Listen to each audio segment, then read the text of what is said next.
Hello, I'm Roisin Hastie with the BBC News. Voting has ended in Italy's general election, with exit polls indicating victory for a coalition led by a far-right party. The surveys suggest that Giorgia Meloni's Brothers of Italy will be the largest party in Parliament. From Rome, here's Mark Lowen. The words political earthquake are often used and probably overused, but really it feels apt for tonight because this is a country that now looks like not only has it elected its first ever female prime minister, but its first far-right leader since Benito Mussolini. And now it looks like Giorgia Meloni, whose party has its roots in neo-fascism, but she says that her party has consigned that political creed to history. Well, it looks like she has won this election and won very decisively. Brothers of Italy backs NATO but opposes several European Union policies. Our Europe editor Katia Adler is at the party's headquarters. It is a hugely significant night tonight for Italy, but also for Europe, where you see something of a far-right surge. It's not just the EU, it's NATO as well. There are big questions about Giorgia Meloni's chosen coalition parties. They include Silvio Berlusconi, former Prime Minister, and anti-immigration populist Matteo Salvini, both men traditionally extremely close to Vladimir Putin. So what the UK and the rest of NATO will want to know is, will Italy keep sending weapons to Ukraine? Will Italy keep to Western sanctions against Russia? Giorgia Meloni has always voted in favour of those sanctions, and she says she will continue that line, but that is a concern in the international community. A relative of Mahsa Amini, the Iranian woman whose death in police custody has sparked demonstrations across the country, says she was tortured before she died. Speaking to a British broadcaster from neighbouring Iraq, Erfan Mortezezi called on the international community to hold Tehran responsible for her death. Iranian police have denied mistreating Mahsa Amini.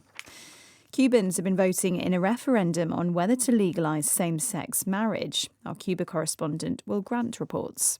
Among the first to vote was the Cuban president, Miguel Díaz-Canel, and his wife over a broad package of measures called the country's Family Code. Most significant among the steps would be the legalisation of same-sex marriage and civil unions on the island, as well as permitting gay couples to adopt.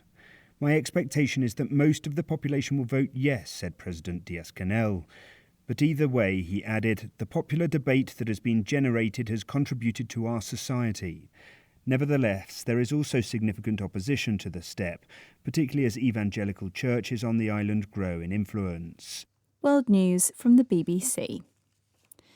Canada's Emergency Preparedness Minister Bill Blair has said it will take several months to restore some of the damage inflicted by Tropical Storm Fiona.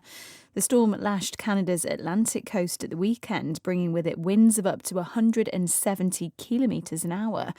Houses along the coast were destroyed, trees uprooted and power lines knocked out. The main Philippine island of Luzon's been hit by flooding as a result of heavy rain from a typhoon whose rapid intensification caught forecasters by surprise. Some people in low-lying areas have been rescued from the roofs of their houses. Super Typhoon Noru is the strongest storm to hit the Philippines this year, bringing wind gusts of more than 200 kilometres an hour. A new report by the Black Equity Organisation suggests that a majority of black people in the UK have faced discrimination in public services because of their ethnicity. Our community affairs correspondent Adina Campbell reports.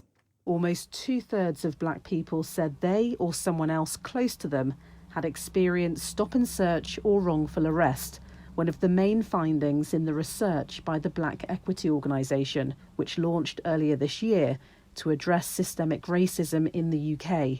In the jobs market, the report found ethnicity was also a factor, with two-thirds of black people saying they'd been passed over for promotion or employment.